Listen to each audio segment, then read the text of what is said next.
Voyons maintenant comment réaliser une vue auxiliaire avec un objectif précis, faciliter la fabrication d'une pièce. Alors, si vous regardez le dessin technique à gauche, en fait c'est un dessin préliminaire où les pièces sont représentées, assemblées avec leur cotation. Il s'agit simplement d'un petit pot incliné en cône à 15 degrés. Bien, si on regarde sur les images de droite, oui, vous avez une première façon de fabriquer l'objet, c'est de le fabriquer comme on l'a modélisé, c'est-à-dire en laissant la scie en pleine hauteur à au moins 4 pouces, et puis en allant placer un petit morceau en diagonale. C'est à peu près impossible et c'est extrêmement dangereux à fabriquer de cette façon-là. Donc, ce qu'on va préférer, c'est de placer le morceau à plat et de le couper avec la scie de façon beaucoup plus courte. Mais pour ça, ça va nous prendre une vue auxiliaire. Alors, c'est le contraire de ce qu'on a vu tantôt. Là, on n'a pas les dimensions de nos panneaux, on a les dimensions du résultat, puis les vues auxiliaires vont nous permettre d'avoir les dimensions pour la fabrication. Alors, on va faire ce travail-là en deux parties. La première partie, on va voir comment modéliser le panneau facilement. Et puis, la deuxième partie, ben, on fera tout simplement le dessin technique. Donc, je vais retourner à mon écran. On va enlever les images qui sont ici et on va aller directement sur SolidWorks. C'est le cas ici. On va juste se laisser quand même les dessins, les dimensions du dessin technique ici à droite, de façon à ne pas les chercher quand on va modéliser.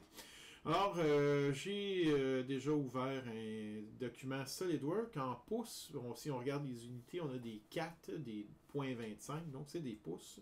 Et puis, on va choisir la vue de droite pour dessiner. Alors, on va dessiner grossièrement la forme qu'on veut obtenir, comme ceci. C'est pas nécessaire à cette étape-là d'essayer de respecter vraiment les dimensions. Voilà, c'est fait. Je vais fixer une première dimension. Donc, 4 pouces.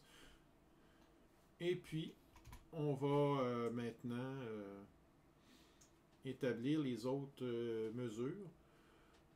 C'est-à-dire ici, 0.25. De là à là, 0.5. L'angle,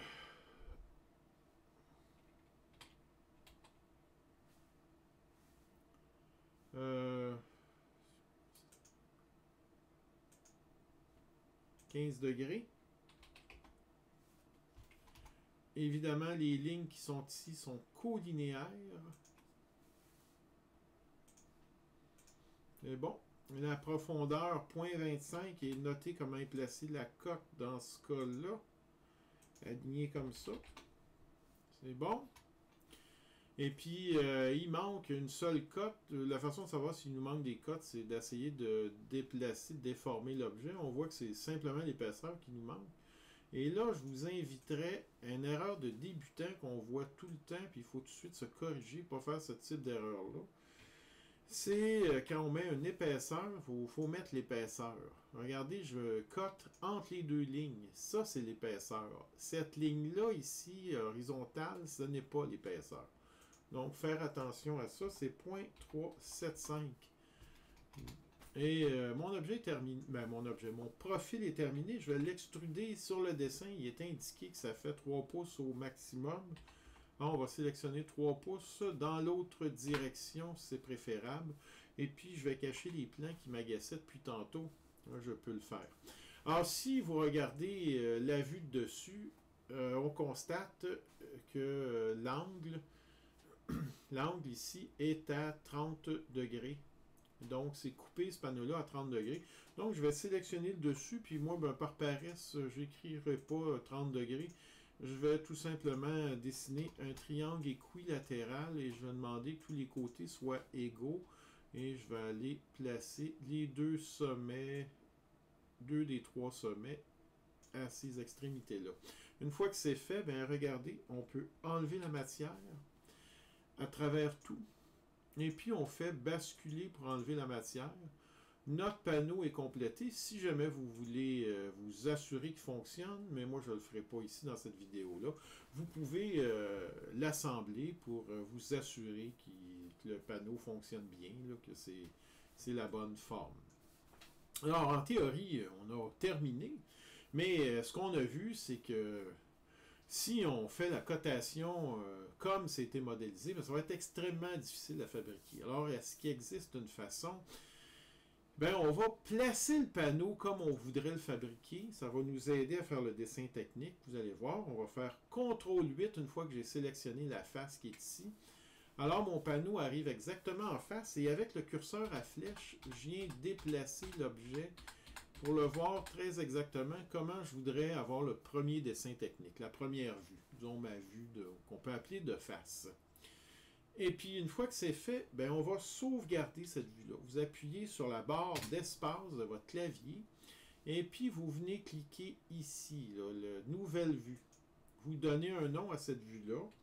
Vue de profil. Ou de face. C'est pas important. On a déjà vu qu'en dessin technique, on peut appeler un profil une face. Je l'ai nommé n'importe comment. C'est pas plus grave que ça. C'est fait, j'ai ma vue. Ce qui veut dire que maintenant, ensuite, quand je vais arriver dans le dessin technique, bien, je vais pouvoir appeler cette face-là pour obtenir cette vue-là.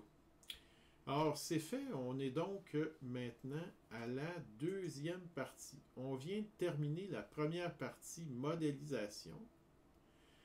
Et puis, on va maintenant s'attaquer au dessin technique. Alors, je retourne à SolidWorks. Je vais sauvegarder mon dessin. C'est fait. Et puis, je vais appeler un dessin en format pouce ici. Maintenant que j'ai bien orienté ma vue, si j'appelle le modèle ici, et puis que je sélectionne vue du point de vue ou de face, là, un nom un peu ridicule que j'ai nommé, regardez, je sélectionne mon objet, et puis j'ai le bon point de vue. Il ne va pas vous générer les autres vues, par contre, quand vous prenez cette méthode-là. Donc, vous devrez aller chercher, non pas une vue auxiliaire, ça c'est, j'ai sauté une étape, aller sauter, prendre une vue projetée, et puis aller chercher la deuxième vue manuellement. C'est bien beau, il nous manque l'angle de la scie. On a ici l'angle du guide de la scie. Sinon, on a toutes les autres dimensions nécessaires. Largeur totale, largeur de tout le contour. Puis il va nous manquer l'angle de la scie. Pour ça, on a besoin d'une vue auxiliaire. Et on a pris un cas un peu spécial ici parce que très souvent, on peut sélectionner une ligne déjà du modèle pour faire la vue auxiliaire. Ce n'est pas le cas ici. Il faut en rajouter une.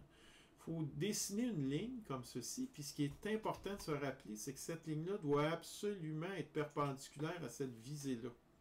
Donc, perpendiculaire. Alors, une fois que c'est fait, ben, je demande vue auxiliaire dans le menu. Je sélectionne la ligne en question. Et j'obtiens ma vue auxiliaire. Donc, j'ai exactement le point de vue de la scie. Soit dit en passant, vous pouvez tout simplement cacher la flèche si vous ne la voulez pas. Moi, généralement, je préfère ne pas l'avoir. Puis pour ce qui est de vue AA, ben, vous le cachez. Alors, on va dessiner l'angle. Une autre mauvaise habitude à ne pas prendre. Regardez, quand vous donnez l'angle, on a le choix de donner 61.12 ici ou 28.88 dans l'autre sens, mais là, on ne l'aura pas automatiquement. 61.12, la scie ne se règle pas à cette mesure-là. C'est donc pas un bon choix. J'ai effacé ma vue par mégarde, on va la reprendre. Donc, comment aller chercher le bon angle? Ben, vous ajoutez tout simplement, en prenant esquisse, une ligne. Là encore, très important de vous assurer que votre ligne est perpendiculaire à la base de l'objet. Et puis, vous demandez l'angle en question. Vous sélectionnez la ligne, l'autre ligne ici, et puis vous allez chercher vos 28.88. Évidemment, cette ligne-là, ici, on veut la cacher. Je vais vous donner deux techniques. Une technique simple, peut-être plus pour débutants. Ce qu'il s'agit de faire, c'est de réduire le plus possible la dimension de la ligne de façon à ce qu'elle ne paraisse pas sur le dessin. C'est pas plus compliqué que ça. Deuxième façon que je vais préférer, on va regrossir la ligne pour vous montrer comment. Je vais peut-être juste dû faire annuler ma commande, mais en tout cas, il est trop tard. Alors, comment faire? Eh bien, si vous ne l'avez pas, vous appelez le menu pour obtenir les calques. Et ici, vous allez vous créer un nouveau calque que vous allez appeler cache-cache. Vous allez fermer l'œil du calque. Vous voyez, j'ai fermé l'œil. Et puis, vous faites OK. N'oubliez pas ensuite, immédiatement, là, de tout désélectionner et puis d'aller ici et puis de faire aucun. Sélectionner aucun. Et maintenant, je veux cacher cette ligne-là. J'ai pu maintenant la sélectionner et la placer dans cache-cache, étant donné que j'ai fermé l'œil. Et ça va régler votre cas. D'ailleurs, pour cette ligne-là qui apparaît, on va faire la même chose. Voilà, c'est fait. Le dessin est presque complet. Évidemment, il manque les dimensions. Et puis, ça va être votre défi. Dessiner le dessin de façon à ce que on ait à faire aucun calcul pour trouver les mesures, de façon à ce que toutes les dimensions soient là et soient adaptées à un découpage à la scie, comme une scie ronde comme on a en bas. Donc, il faudrait que toutes les dimensions qui sont nécessaires à fabriquer l'objet dans un atelier comme on a en bas, ben, soient sur le dessin. Merci, bon exercice. Et puis, si possible, ajoutez donc en bas à gauche les descriptions du matériau. Prendre l'habitude d'ajouter toujours les descriptions du matériau. Ben, merci beaucoup pour votre attention et bon devoir.